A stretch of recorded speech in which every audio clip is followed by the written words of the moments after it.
కూటమి ప్రభుత్వం అధికారంలోకి వచ్చాక సంవత్సర కాలం అవుతున్నా ప్రజలకు ఇచ్చిన హామీలని నెరవేర్చకుండా ఈరోజు రెడ్ బుక్ రాజ్యాంగం అంటూ కక్ష సాధింపు చర్యలకు మాత్రమే వాళ్ళు ఏ విధంగా కన్ఫైన్ అవటమే కాకుండా ఈ రాష్ట్రాన్ని దోచుకొని దాచుకుంటూ ఇంకా ఈ రాష్ట్రాన్ని అప్పుల్లో ముంచేస్తుంటే ఈ రాష్ట్రాన్ని కాపాడుకోవాలి, ఈ రాష్ట్ర ప్రజలకి అండగా ఉండాల్సిన బాధ్యత ప్రజా పార్టీ అయిన వైఎస్ఆర్ కాంగ్రెస్ పార్టీకి ఉంది. కాబట్టి ప్రజల తరఫున ఈ రోజు ఏదైతే ఈ కూటమి ప్రభుత్వం ప్రజలకి వెన్నుపోటు పొడిచి సంవత్సరం అవుతుందో ఈ జూన్ 4ని వెన్నుపోటు దినంగా మా నాయకుడు జగన్మోహన్ రెడ్డి గారు అనౌన్స్ చేయడమే కాకుండా ఈ రోజు రాష్ట్ర వ్యాప్తంగా ప్రజలకి అండగా ర్యాలీలు చేసి అఫీషియల్స్ కి మెమరాండం ఇచ్చి అది ప్రభుత్వానికి అందజేసి వాళ్ళు ఇచ్చిన హామీలని వాళ్ళ మేనిఫెస్టోని నెరవేర్చమని డిమాండ్ చేస్తున్నాం.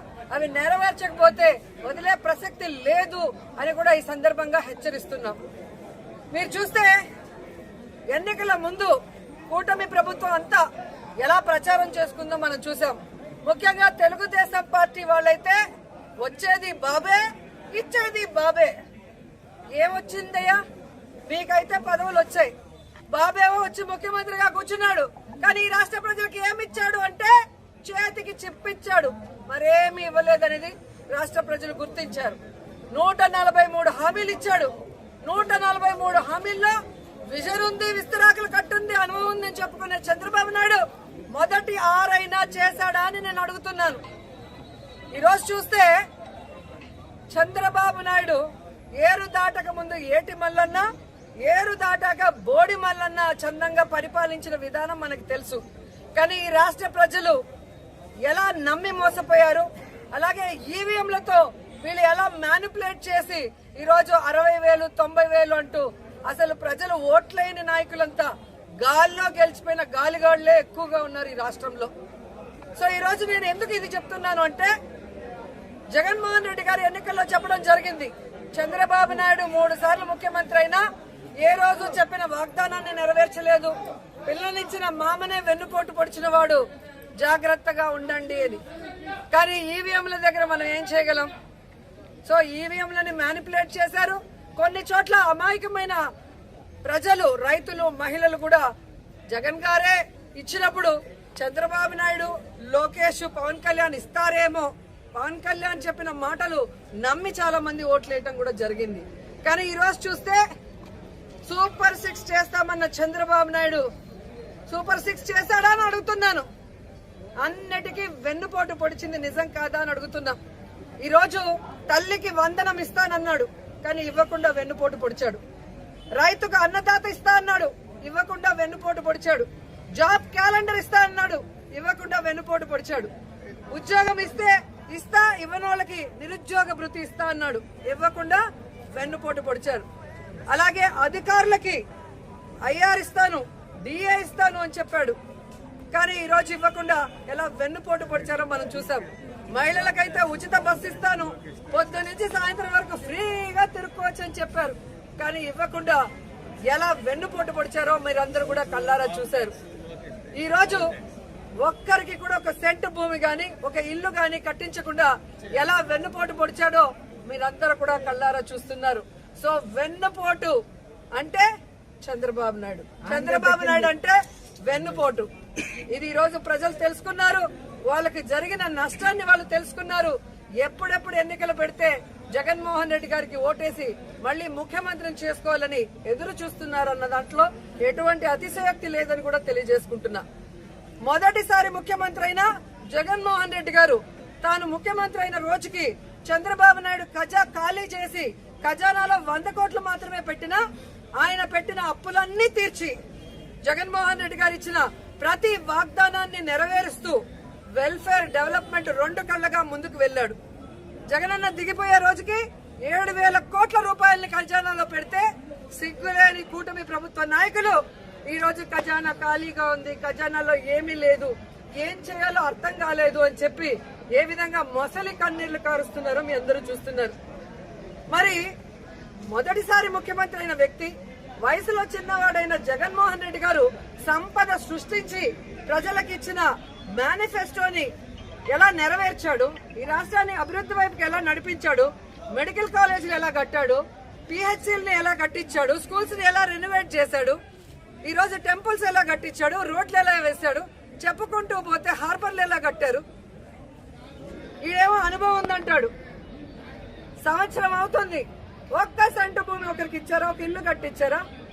జగన్మోహన్ రెడ్డి గారు దిగిపోయే రోజుకి ఫినిషింగ్ లో ఉన్న మెడికల్ కాలేజీలు ఇంతవరకు పూర్తి చేయట్లేదు. వాటిని అమ్మేసి జగన్ గారి పేరు ఎవరు గుర్తు పెట్టుకోకూడదన్న ప్రయత్నం చేస్తున్నారు. హార్బర్లని అమ్మేయాలని చూస్తున్నారు ప్రైవేట్ వాళ్ళకి. స్కూళ్ళు అన్ని కూడా నిర్వీర్యం చేస్తున్నారు. ఇప్పటికే సిబిఎస్ఈ తీసేశారు, ఐపీది కట్ చేసేశారు, ట్యాబ్స్ కట్ చేసేశారు, రెనోవేషన్ లో ఫైనల్ స్టేజ్ లో ఉన్న వాటిని ఆపేశారు. అలాగే పిహెచ్సిలు, హాస్పిటళ్లు ఏవైతే బ్యాలెన్స్ ఉన్నాయో వాటన్నిటిని ఆపేయడం మనం కళ్ళారా చూస్తున్నాం. ఇంతవరకు ఒక గుడి కట్టించారా, ఒక బడి కట్టించారా, ఒక రోడ్డు వేశారా, ఒక ఇల్లు కట్టించారా అంటే ఏమీ కూడా లేదు.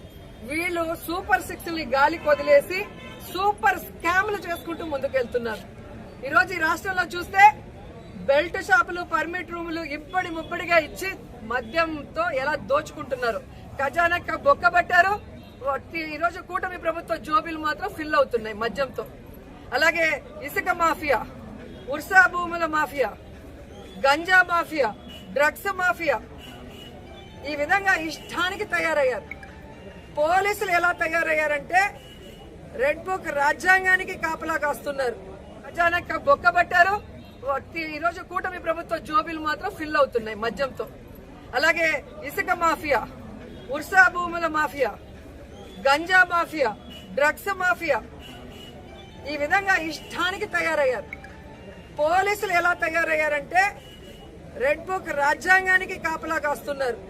ఈరోజు ఎవరెవరు వైఎస్ఆర్ కాంగ్రెస్ పార్టీ నాయకులుగా ఉన్నారు, ఎవరెవరు విలేజ్ల్లో ప్రజలకి అందుబాటులో ఉంటూ అన్ని చేసి మంచి పేరు తెచ్చుకున్నారో వాళ్ళందరి మీద లేనిపోని అక్రమ కేసులు పెట్టి వాళ్ళని అరెస్టు చేసి కనీసం ఛార్జ్ షీట్లు కూడా వేయకుండా వాళ్ళ మీద బెయిల్ రాకుండా ఎంత చేయాలో పోలీస్ వ్యవస్థ అంతా కూడా చేస్తుండటం మనం అందరం కూడా గమనించాలి.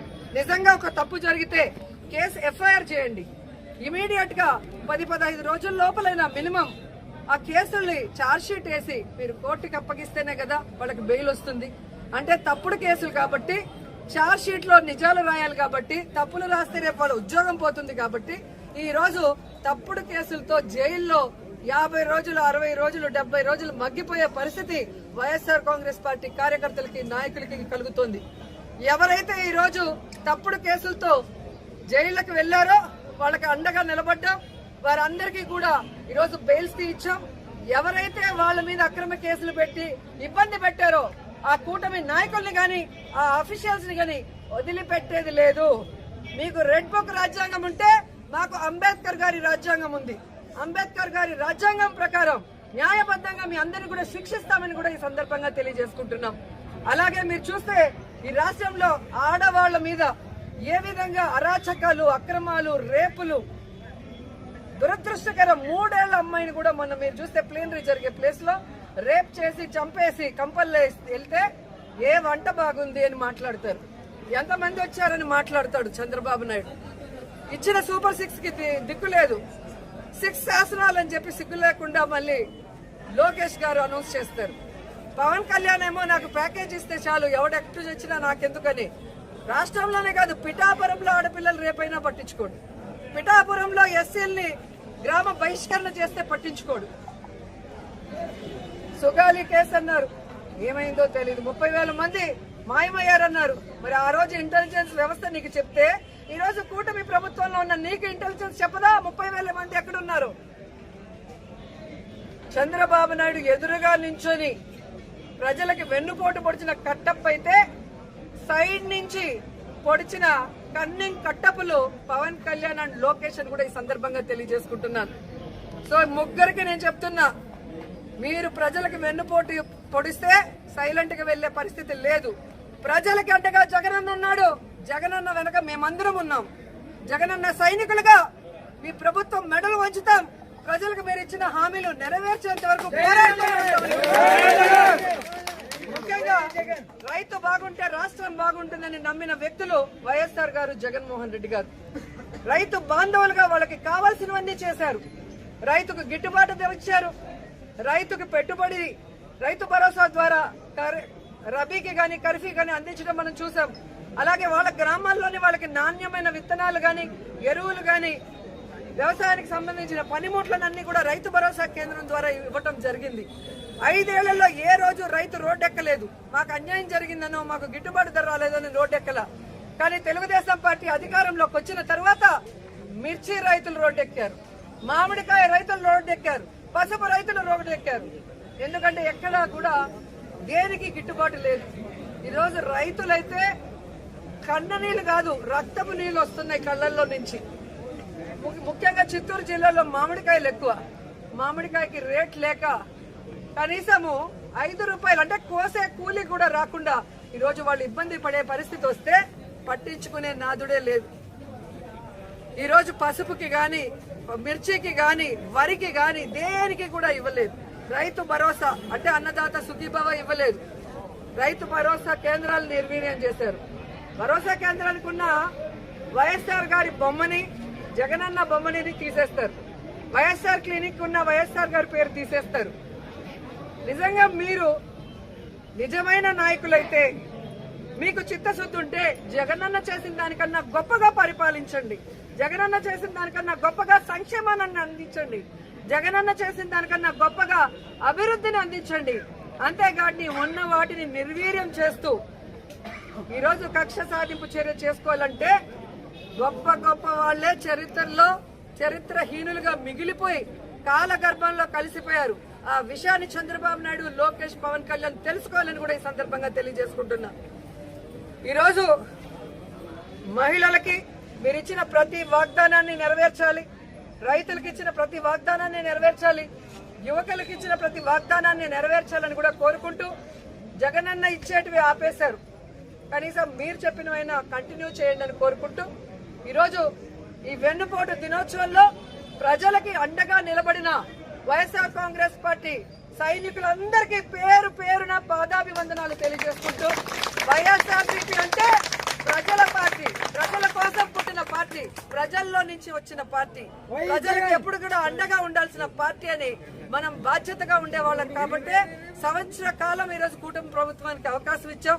సంవత్సరం కాలం ఇచ్చినా కూడా వాళ్ళు కుంభకర్ణుల్లా నిద్రపోతున్నట్టు నటిస్తూ ఈరోజు కూటమి ప్రభుత్వం ఏ విధంగా అవినీతితో దోచుకొని దాచుకోవటమే పనిగా పెట్టుకొని ఈ రాష్ట్రాన్ని అప్పుల పాలలో ముంచేస్తున్నారు. కాబట్టి రాష్ట్రాన్ని కాపాడుకోవాల్సిన బాధ్యత, ప్రజల్ని కాపాడుకోవాల్సిన బాధ్యత మన మీద ఉంది. కాబట్టి ఈ రోజు వెన్నుపోటు దినంగా ప్రకటించి రాష్ట్ర వ్యాప్తంగా ప్రజలకు అండగా ముందుకు వెళ్ళాం.